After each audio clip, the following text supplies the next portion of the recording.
Today I'd like to tell you the story of my first state dinner that I went to when I was working for Clinton.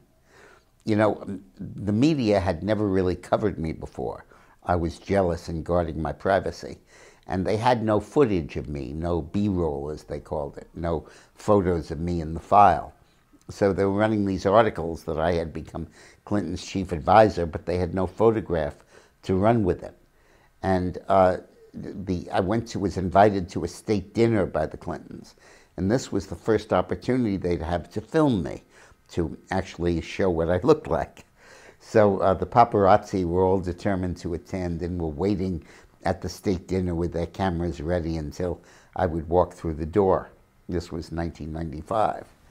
And when I got to my hotel room to dress for dinner with Eileen, she said, "You got your tuxedo?" And I said, "You have it." And she said, "No, I don't." And I said, "I put it in your bag in Connecticut when we left this morning." And she said, "No, you didn't."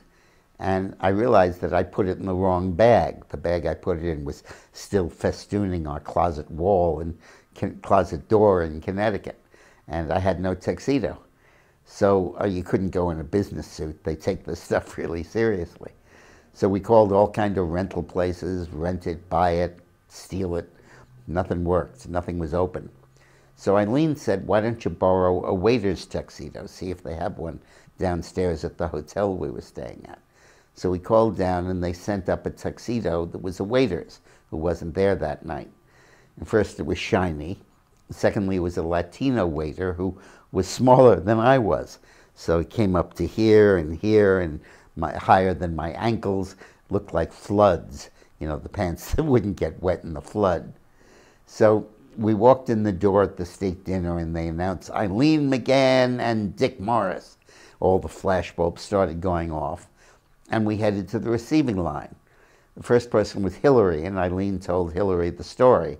And she laughed and she said, "I once had that problem with somebody else, but he was too tall." Then we told it to Clinton, who smiled. And then Eileen told Gore.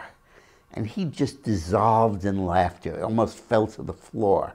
He just totally cracked up, laughed harder than I'd ever seen him laugh ever before.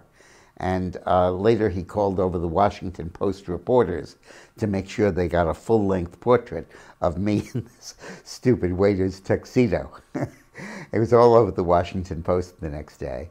And the next day, Gore came into a meeting at the White House, and he walked up behind me and felt my lapel and said, "Yours?"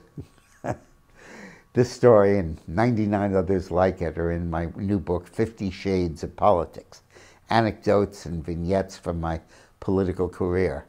It's not available in bookstores, but you can get it online at Amazon.com and at DickMorris.com. It's $13.99, and I hope you like it. Thanks for watching.